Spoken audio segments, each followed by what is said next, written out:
अध्याय 4 देख रहे हैं, आदिवासी दिकू और एक स्वर्ण युग की कल्पना। तो कुछ आदिवासी जनजाति झूम खेती करते थे, कुछ जो हैं आखेटक थे यानी शिकारी और संग्राहक थे, संग्रह करते थे, वन उत्पादों को जमा करते थे, बेचते थे, खुद उपयोग करते थे, और कुछ जानवर पालते थे यानी पशु चारण का काम करते थे। इससे पहले कि हम आगे बढ़े, मैं आपको ये चित्र दिखाना चाहूँगा। शुरुआत करते हैं बिल्कुल टॉप से, ठीक है। यहाँ पर देखिएगा आप, ये हिमाचल का इलाका है। तो गद्दी और वन गुर्जर, मैं आपको यहाँ पर स्पेसिफिकली बताऊँगा कौन कहाँ थे। तो यहाँ पर आप देखते रहिए, थोड़ा सा आइडिया लग जाएगा। गद्दीस और वन गुर्जर यहाँ पर। यहाँ नीचे आइए, ये उत्तराखंड का इलाका है, ये भोटिया हो गया। अब मैं आपको ले जा रहा हूँ नॉर्थ ईस्ट पे। तो यहाँ पे अप्तानी, निशी, नागा, नागालैंड, खासी, ये बीच का जो इलाका है, खासी, असम वगैरह इलाका है ये। मैती और रियांग, हजरांग भी है यहाँ पे।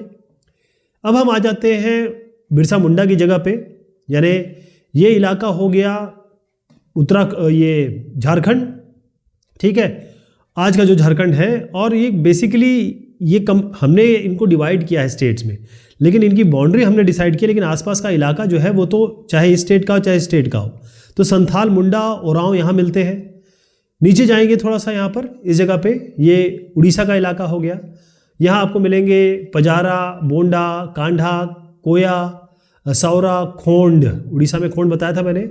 और ये यहाँ पर भी मिलेंगे, मतलब ये जो इस इलाके की जगह है, जैसे थोड़ा सा आप ऊपर जाएंगे तो बायगा, मारिया, गोंड, यहाँ पर आप आ जाइए। ये आपका मध्य प्रदेश का इलाका हो गया। यहाँ बैगा है, बंजारा है, गोंड है, यानी कि कॉमन नेम आप देख रहे हैं। चलते हैं ज़रा राजस्थान की तरफ। यहाँ पर सहारिया है, भील। राजस्थान में आ जाते हैं तो वन गुज्जर और रथुआ।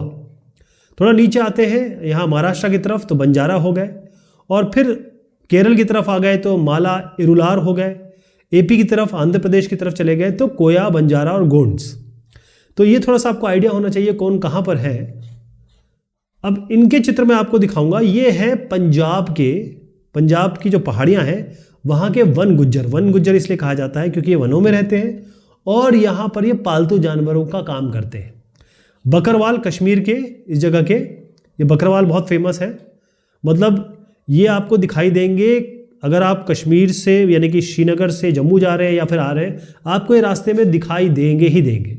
ये गद्दी है कुल्लू की। कुल्लू का मतलब ये हो गया, हम हिमाचल प्रदेश की बात कर रहे हैं। और जो मैं आपको आंध्र प्रदेश की तरफ ले गया था, वहाँ पर आप देखिएगा ये लबाडीज़ हैं, आंध्र प्रदेश के लबाडीज़, ठीक है। तो मैं बात कर रहा था कि बहुत सारे जो आदिवासी हैं वो जानवर पालते हैं और उनसे अपनी ज़िंदगी चलाते हैं। अब होता ये है कि ये मौसम के हिसाब से, जैसे मैंने कहा ना, जम्मू से ये बकरवाल जम्मू से श्रीनगर क्यों जा रहे हैं, क्योंकि श्रीनगर में जब बहुत बेहतरीन, बहुत ज़्यादा बर्फ़ पड़ जाती है तो जम्मू की तरफ चले जाते हैं। क्योंकि जब बर्फ़ पड़ गई तो उस जगह पे क्या, ये जानवर क्या खाएंगे, ज़मीन पे तो बर्फ़ पड़ जाएगी तो क्या खाएंगे ये। तो फिर जब मौसम सुहाना होता है, यानी फिर जब बर्फ़ कम हो जाती है, गर्मी का समय होता है, तो वो यहाँ चले जाते हैं, श्रीनगर चले जाते हैं या उसके आसपास के इलाकों में चले जाते हैं। तो यही काम है कि मौसम के हिसाब से ये जो सब लोग हैं, ये अपने मवेशियों को, आप मवेशी में सब जोड़ सकते हैं, आप गाय, बैल, बकरा, भेड़, ये सब जोड़ सकते हैं। तो भेड़ों के जो रेवड़ है, रेवड़ का मतलब होता है ग्रुप, बहुत बड़ा एक, मतलब अगर आप ग्रुप कहेंगे तो 2-4 नहीं गिन सकते, हज़ारों की तादाद में चलते हैं ये लोग। ओके, बेसिकली क्या है कि इनको घास खिलाना होता है, और एक जगह की घास खत्म हो गई तो ये वहाँ जाएंगे जहाँ पर घास मिलती है। बस मेन चीज़ ये है। जैसे मैंने कहा कि पंजाब के इलाके में ये जो पंजाब के वन गुज्जर है, जो मैं यहाँ दिखाने की कोशिश कर रहा हूँ। आंध्र प्रदेश में आप लबाडी देख रहे हैं यहाँ पर, ठीक। और ये लोग जो हैं, ये इसमें देखिए यहाँ पर आपको क्या दिख रहे हैं, ये आपको दिख रहे हैं गाय और भैंस, गाय और भैंस, ठीक है। ये गाय और भैंस पालते हैं ये लोग। कौन से वन गुज्जर हो गए, पंजाब के और आंध्र प्रदेश के लबाड़िया। थोड़ा आप कुल्लू में जो गद्दी मैंने बताई, ये लोग जो हैं ये क्या करते हैं, ये लोग गडरिए हैं। गडरिए का काम भी यही है कि भाई वो जो मवेशी हैं छोटे ख़ास तौर पे, उनको लाना ले जाना करते हैं, फिर उनका ख़रीद फ़रोख्त करते हैं, इनके दूध बेचते हैं, इनका घी बना के बेचते हैं, इनके गोश्त बेचते हैं। और फिर यहाँ पर कश्मीर के जो बकरवाल हैं ये बकरियों को पालते हैं, इनका नाम ही बकर मतलब बकरियां, बेसिकली बकरवाल इसलिए पड़ा। अब मैं आपको ये बताऊं कि थोड़ा आगे हम जो डिस्कशन कर रहे हैं, ये कुछ लोग एक जगह खेती करते थे, इस पे आने से पहले मैं आपको ज़रा कुछ बताना चाहूँगा। मैंने आपको याद है साल और महुआ के बारे में बताया था, और मैंने कहा था कि महुआ का चित्र भी मैं आपको दिखाऊंगा। तो ये जो आप देख रहे हैं ये महुआ का चित्र है, ये महुआ के बीज है, इससे तेल बनाया जाता है और इससे ताड़ी मतलब शराब भी बनाई जाती है। अब इसमें क्या है, शिकार का वक्त, बुआई का वक्त, नए खेतों में जाने का वक्त। इसका मतलब ये है कि जितने भी आदिवासी या जनजाति की हम बात कर रहे हैं, उनका एक बड़ा पैटर्न देखा गया कि किस समय वो क्या काम करते हैं, किस समय वो शिकार करने जाते हैं, किस समय वो बुआई करते हैं यानी खेती करते हैं, किस समय वो नए खेतों में जाते हैं। ये सब चीज़ें जो हैं बहुत अच्छे से पढ़ा समझा इन साहब ने, और इन साहब का नाम थोड़ा सा याद रखिएगा, ये बेसिकली मानव विज्ञानी है, यानी कि ये एंथ्रोपोलॉजिस्ट है। आदमियों को समझना, आदमियों के आचार विचार व्यवहार उनको जानना। तो ये ब्रिटिश के एक साहब हैं, इनका नाम है वेरियर एल्विन। क्या नाम है? Verrier Elwin. तो इन्होंने क्या किया, 1930 और 40 के दरमियान ये बाकायदा जो मध्य भारत मैंने इलाका दिखाया था, वहां कौन कौन थे? बैगा थे, एक बैगा आपने देखे, और साथ में खोंड बहुत फेमस है। तो बैगा और खोंड के साथ इन्होंने बहुत समय बिताया, बहुत ज़्यादा समय बिताया, और फिर इन्होंने इनके बारे में लिखा कौन कहाँ किस समय जाता है। तो उसकी चर्चा यहाँ पर की गई है। एक यहाँ पर शब्द आने वाला है बैसाखी। बैसाखी बारे में थोड़ा सा बता दूँ आपको कि ये सिख नया साल, क्योंकि सिखों का बड़ा पसंदीदा त्यौहार है ये, और एक तरीके से हार्वेस्ट फेस्टिवल है। इस समय कटाई होती है। पंजाब और बहुत सारे नदन पार्ट जो उत्तर भारत है, इसमें को बहुत अच्छे से मनाया जाता है। ठीक है, 13 अप्रैल 14 अप्रैल को ये पड़ती है।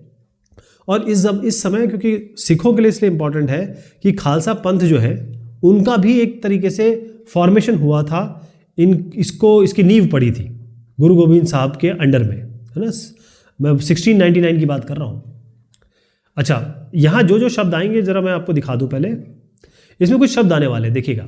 इसमें चैत्र आएगा, मतलब ये चैत्र का मतलब ये समझ लीजिएगा कि मैं बसंत ऋतु की बात कर रहा हूँ, मार्च से अप्रैल। ऐसी बैसाख आने वाला है, जैसे मैंने आपको बताया स्प्रिंग का समय है अप्रैल में। ऐसी जेठ का नाम लिया गया है इसमें, वो आपका मई जून के बीच में है थोड़ा, उसके बाद गर्मी आ जाती है तो आषाढ़ हो गया ये, जून जुलाई। उसके बाद सावन का महीना है, बरसात जब आती है जुलाई अगस्त। फिर भादो आएगा, रेन्स अगस्त सितंबर में। फिर पतझड़ हो जाएगा, कुआर कहते हैं इसको, अश्विन, और सितंबर अक्टूबर का है ये। फिर कार्तिक अक्टूबर नवंबर का। फिर हेमंत, अगहन कहते हैं इसको। तो ये शब्द इसमें बाकायदा यूज़ किए गए, मैं बता दूं आपको। इसमें बाकायदा यही कहा गया अगहन। ये देखिए अगहन लिखा है ना, तो आपको जानना पड़ेगा कि ये है क्या एक्चुअली। जब मैंने पहली बार इसको देखा तो मुझे तो खुद समझ में नहीं आया कि अगहन होता क्या है। तो ये समझना पड़ेगा आपको कि अगहन ये नवंबर दिसंबर का समय है। ऐसी पूस भी शब्द इसमें यूज़ हुआ है, दिसंबर जनवरी का ठंड का समय है उत्तर भारत में। फिर माघ है, शिशिर, जनवरी फरवरी। फिर कोल्ड सीजन जो फागुन का, फरवरी मार्च। कूल सीजन है, कोल्ड नहीं है, ध्यान रखिएगा, कूल है, कोल्ड नहीं है। अच्छा चलिए, अब हम बात करते हैं जो एल्विन साहब ने कहा। एल्विन बताते हैं कि जो चैत, अब आप समझ गए ना चैत का मतलब क्या है, मार्च अप्रैल। तो चैत में क्या होता है कि जो औरतें हैं वो जो ठूंठ बचे होते हैं उनको इकट्ठा करने और काटने जाती हैं। लकड़ियों का जो ठूंठ बच जाता है, जैसे पेड़ है ना, उसकी जो चीज़ें केवल बच गई वो उसे ठूंठ कहते हैं। पुरुष जो होते हैं वो बड़े पेड़ों को काट रहे होते हैं और शिकार पर जाते हैं। अच्छा, शिकार जो है पूरे चांद के समय पूर्व से होता है। पूरा चांद क्या होता है, जब आपकी पूर्णिमा हो उससे पहले से शुरू हो जाता है। और बांस के फंदों का इस्तेमाल ये करते हैं शिकार करने के लिए, ताकि वो शिकार फंस जाए उसमें। औरतें क्या करती हैं, ये सागो है, इमली है, मशरूम जिसे हम कुकुरमुत्ता कहते हैं, ये फल बीन कर लाती हैं, और भी आदि फल बीन के लाती हैं। बैगा औरतें की बात हो रही है क्योंकि मैंने आपको बताया है बैगा और खोंड के बारे में इन्होंने कहा है। तो बैगा औरतें जो हैं वो क्या कर रही हैं, वो जड़ें और कंदमूल इकट्ठा कर रही हैं। महुआ के बीज, ये जो महुआ के बीज है, महुआ सीड्स, इनको इकट्ठा कर रही हैं। यहाँ पर बैगा औरतों की मैं बात कर रहा हूँ। बैगा को सबसे अच्छा शिकारी माना जाता है, इनसे अच्छा शिकारी नहीं है। बैगा क्या करते हैं, ये बेसिकली बैसाख में जंगलों को जलाते हैं, और जो आधी जली लकड़ियाँ होती हैं इनको एज अ ईंधन, एज अ फ्यूल बीन लेती हैं औरतें। आदमी शिकार पे निकल जाते हैं। अच्छा, जेठ का समय जो होता है उसमें बुआई होती है। जेठ आप समझ गए होंगे मैंने कौन सा समय बताया, और शिकार चलता रहता है। आषाढ़ भी मैंने बताया। इसमें आषाढ़ से जो भादो है, मतलब आप समझ लीजिए कि मैं आपसे बात कर रहा हूँ आषाढ़ और भादो, तो ये आषाढ़ से भादो पूरा यहाँ से यहाँ तक का जो समय है, जून से लेकर सितंबर की बात कर रहे हैं ये, तो आषाढ़ से लेकर जो भादो का समय है, इसमें क्या चल रहा है, जो मर्द है वो खेतों में काम करते हैं। कुआर का समय मैं बताया, इसमें फलियां आने लगती है, कार्तिक कुटकी में ये पक जाती हैं फलियां, अगहन में सारी फसल तैयार हो जाती है, नाच गाना और शादियों का ये महीना पूस होता है, माघ में पुरुष नए बेवड़ की तरफ चले जाते हैं। अब बेवड़ का जो इसमें कहा गया है, देखिए बेवड़ का मतलब ये होता है कि नया इलाका, नया एरिया जहां पर ये झूम खेती कर सके। अब जो मध्य प्रदेश है ना, एमपी का जो इलाका है, उसी में इस झूम इलाके को, इसको बेवड़ कहा जाता है। क्या कहा जाता है? बेवड़। तो झूम है मध्य प्रदेश में, इसी को बेवड़ कहते हैं। ठीक है, तो ये बेवड़ निकल जाते हैं और शिकार और जो चीज़ें इनमें संग्रह की जाती है वो भी इसमें काम चलता रहता है। अब ये चक्र जो है पहले साल के लिए होता है, दूसरे साल में शिकार के लिए थोड़ा ज़्यादा समय मिलता है, क्योंकि जो कुछ ही फसलें हैं उनकी बुआई कटाई हो रही होती है और भोजन क्योंकि काफ़ी नहीं होता, इसलिए पुरुष जो है फिर से झूम खेती के लिए बेवड़ों में ही वहाँ पर विद्यमान रहते हैं। और फिर जब तीसरा साल आता है तो फिर खाना और वन उत्पाद इसकी ज़रूरत पड़ने लगती है। यहाँ पर एक चित्र दिया गया है, ये फ्यूल के लिए, ईंधन के लिए लकड़ी ले जाती है। ये एक संथाल महिला है, संथाल लड़की है, लकड़ी ले जाती हुई लड़की है। बिहार का चित्र है ये 1946 का। अच्छा जी, अब क्या हुआ कि जैसे मैंने बताया अलग अलग काम थे इनके, तो कुछ लोग जो है एक जगह रहकर खेती भी करते थे। इससे अंदाज़ा लगाइए कि हर आदमी घुमंतू नहीं था, हर आदमी जानवर नहीं चरा रहा था, हर जनजाति ऐसी नहीं थी। तो अगर मैं आपसे पहले बेवड़, मैंने जैसे कहा मध्य प्रदेश में जो घुमंतू खेती होती है ना, उनकी झूम खेती अगर आप मध्य प्रदेश में जाएंगे तो इसी को बेवड़ कहा जाएगा। मैं आपको जो बता रहा था वो है 19वीं सदी के पहले की बात कर रहा हूँ। इसमें क्या होता था कि जो बहुत saरे जनजाति लोग थे, आदिवासी लोग थे, वो एक जगह कहीं टिक के नहीं रहते थे, कहीं एक जगह खेती नहीं करते थे। लेकिन और हुआ ये कि समय बदलने लगा। ठीक, समय बदलना इसलिए लगा कि भाई वो एक ही जगह पे टिक के काम करने लगे, एक ही जगह खेती करने लगे, क्योंकि अब हलों का इस्तेमाल कर रहे थे। ये हल यानी कि जो जोतने के लिए काम आता है, हलों का इस्तेमाल कर रहे थे ये, है ना। और दूसरा ये है कि इनको ज़मीनों का अधिकार भी मिलने लगा था कि भाई आपकी ज़मीन हो गई, क्योंकि आप बहुत समय से काम कर रहे हैं। अच्छा, अगर मैं आपको जरा छोटा नागपुर की तरफ ले जाऊं, जहाँ के बिरसा मुंडा है, तो छोटा नागपुर में जो मुंडा मैंने नाम लिया, बिरसा मुंडा, उससे क्या होता था कि अगर ज़मीन है तो इसमें सबका अधिकार होगा, यानी जितने भी लोग हैं उनका सबका बराबर का अधिकार होगा, इस तरीके की बात मानी जाती थी। क्योंकि इनको माना जाता था कि भाई जिसने भी आके ये क्लीन किया है, जिसने भी पहली झूम खेती की या जो एरिया साफ किया, वो एरिया हमारा वंशज, वो लोग वंशज हैं हमारे, यानी वो आए होंगे और हम सब उनके वंशज हैं, हम उनके सब बेटे बेटियां हैं। तो हम सब मूल निवासी सारे के सारे हैं, जिन्होंने सबसे पहले आके साफ किया उनके हम वंशज हैं। और बराबर का हक होता था, ध्यान रखिए, चाहे कोई भी हो, सबका हक बराबर होता था। ठीक है जी।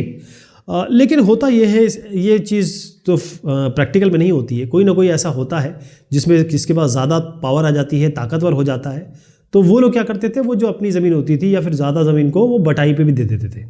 ओके, अब ब्रिटिश, ये सब तो हमने देख लिया इनके बारे में। ये गोंड का चित्र है, ये संथाल ट्राइब आप देख रहे हैं, संथाल महिलाएं ऐसे दिखती थी, और ये गोंड ट्राइब के बारे में बता रहा हूँ मैं। अब बात समझ में आती है कि भाई ये ब्रिटिश लोगों का क्या इसमें लेना देना है।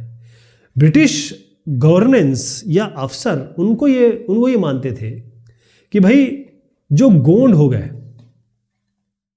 और जो संथाल हो गए, मतलब ये, और इनकी बात मैं कर रहा हूं, ये जो लोग, ये जैसे लोग जो है, जो एक बार ठहर के रहते थे, ठीक, ये लोग एक जगह ठहर के रहते थे, तो ये लोग उन लोगों से, जैसे जो शिकारी थे, जो संग्राहक थे, या जो घुमंतू खेती करते थे, ये तो इधर से उधर जाते ही जाते रहते थे। तो जो यहां से वहां जा रहे हैं उनको वो अच्छा नहीं मानते थे। क्यों? क्योंकि वो मानते थे गोंड और संथाल, क्योंकि एक जगह रुक के खेती कर रहे हैं, ये ज्यादा सभ्य हैं, ये लोग ज्यादा सभ्य नहीं है। इनको माना जाता था कि ये जो बाकी लोग हैं वो बर्बर हैं, जंगली हैं, इनको कोई तमीज़ नहीं है, ये इनको कस्टम्स नहीं आते या फिर ये मैनर्ड नहीं है, उस तरीके से माना जाता था। ओके, तो बेसिकली ब्रिटिश चाहते थे कि जितने भी लोग हैं वो एक जगह टिक के रहें। ये जो इधर उधर भाग रहे हैं, कहीं भी ज़मीन ले ली, कहीं भी जला दिया, कहीं भी जाके अपने बकरियों को चलाना शुरू कर दिया, ये सब ठीक नहीं है। ये ब्रिटिशर्स का बेसिकली यही मानना था।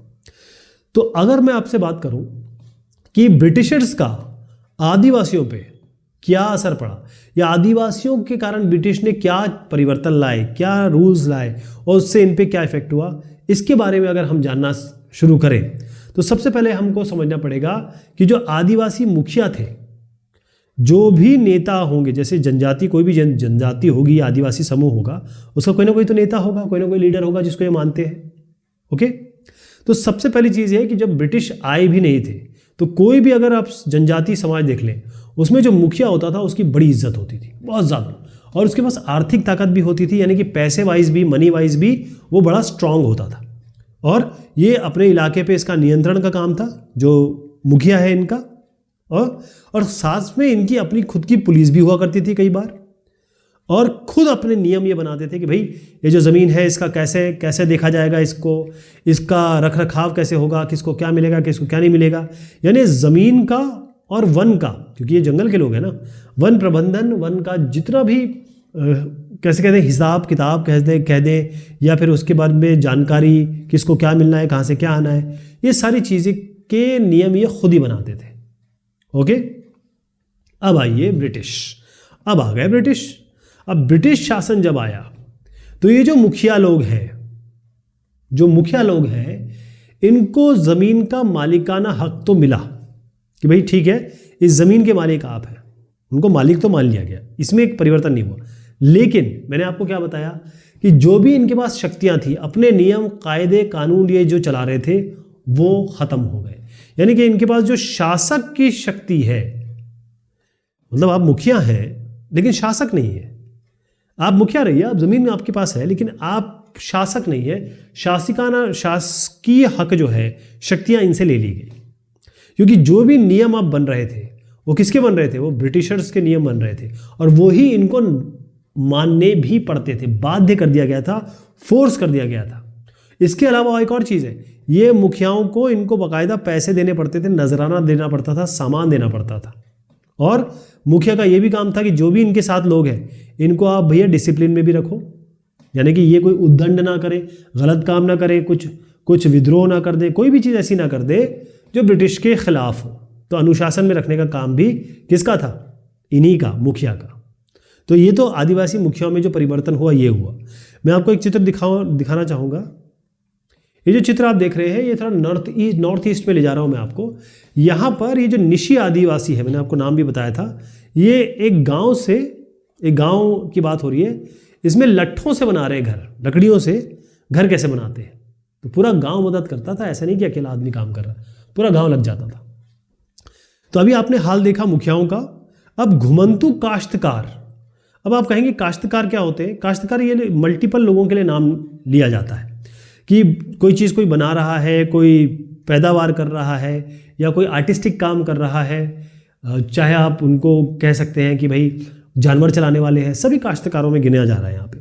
तो घुमंतु काश्तकारों का क्या हुआ था। पहली चीज़ मैंने आपको बताया था, अंग्रेज़ों को सबसे बड़ी दिक्कत यही थी कि भाई ये जो घुमंतु खेती कर रहे हैं या घूमने फिरने वाले हैं ना, ये जंगली और बर्बर है, इनको एक जगह बसाना बहुत ज़रूरी है। पहली चीज़ तो इनके दिमाग में ये थी। तो जो यहाँ वहाँ भटकते रहते थे, ये इनको पसंद तो थे नहीं। ठीक है, ब्रिटिश ये चाहते थे कि भाई जो यहाँ वहाँ घूम रहे हैं वो किसी एक जगह टिक के रहे और सीधा रहो भाई यहाँ पे और खेती करो। अब ये क्यों चाहते थे, क्योंकि अगर कोई टिक के रह रहा है, एक ही जगह पे उसका घर है, एड्रेस है, तो उसको नियंत्रित करना, उस पर प्रशासन करना, उसकी देखरेख करना, नियंत्रण सबसे इंपॉर्टेंट है, वो बहुत आसान हो जाता है, बहुत आसान हो जाता है। ओके, अच्छा, अंग्रेज़ों का मेन काम क्या था, ब्रिटिश गवर्नमेंट का, कि हमें तो पैसा चाहिए, हमें भू राजस्व चाहिए, टैक्स चाहिए, आमदनी चाहिए थी। तो अगर आप किसी को यहाँ पर बसा देंगे, खेती करने लगेगा, तो आप भू राजस्व ले सकते हैं, लगान ला सकते हैं। और दूसरा ये है कि भाई इन ज़मीनों के लिए ब्रिटिश गवर्नमेंट ने कुछ नियम भी लागू कर दिए कि भाई आप, बाकायदा इन्होंने ज़मीन को मापा और तय कर दिया कि भाई आपका हिस्सा ये, आपका हिस्सा ये। और जब आपका हिस्सा ये हो गया, आपका हिस्सा ये हो गया, आपका हिस्सा ये हो गया, तो आपको बता दिया भैया इतना लगान देना है आपको। लगान कुछ नहीं होता, टैक्स होता है, जैसे आजकल हम इनकम टैक्स देते हैं ना, वैसे ही लगान होता है उस ज़माने में। बाकी लोगों को जिनको आपने मालिकाना हक दे दिया, बता दिया ये ज़मीन आपकी है, तो उससे लगान वसूल किया। और बाकी जो भी लोग यहाँ पर काम करते थे उनको कहा गया आप पट्टेदार हो गए। ठीक है, बेसिकली क्या था कि पट्टेदार क्या करते थे, जैसे मान लीजिए ये भूस्वामी है, ये ज़मीन का मालिक है, तो वो क्या करेगा कि जो भी इसके यहाँ काम कर रहे हैं ये पट्टेदार हो गए, इनसे ये लगान या जो काम कर रहे हैं या इस ज़मीन को लीज़ पे ले लिया या किराए पे ले लिया, जैसा भी किया, उनसे ये पैसा लेके ये पैसा लेंगे।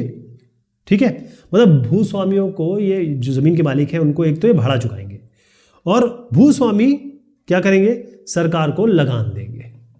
ये इस तरीके से इन्होंने सिस्टम बनाया था।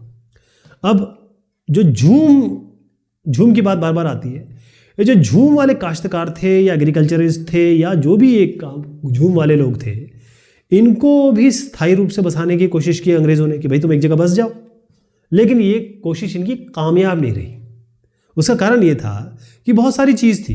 अब ऐसा पहाड़ी इलाका है, यहाँ पर आप किसको क्या ही बोलोगे, है ना, यहाँ की वेदर कंडीशन बहुत ख़राब है, बहुत सिचुएशन ऐसी है, तो आप किसको कैसे बसाओगे, वो कर ही नहीं सकते। बेसिकली क्या है कि ये अगर झूम खेती ना करें तो उस इलाके में कोई खेती हो ही नहीं सकती।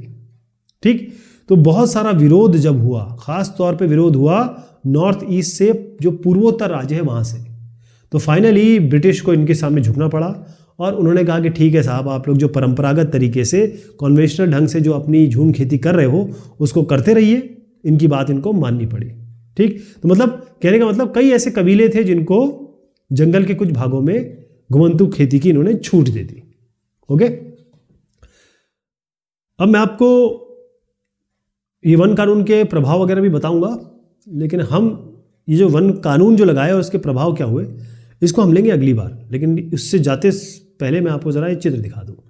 ये गुजरात में एक जंगल में खेती कर रही है भील औरतें। गुजरात से भील आपके दिमाग में आना चाहिए।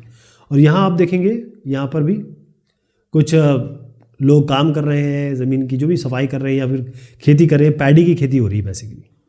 ये आंध्र प्रदेश में धान की खेती मैं दिखाना चाह रहा हूँ।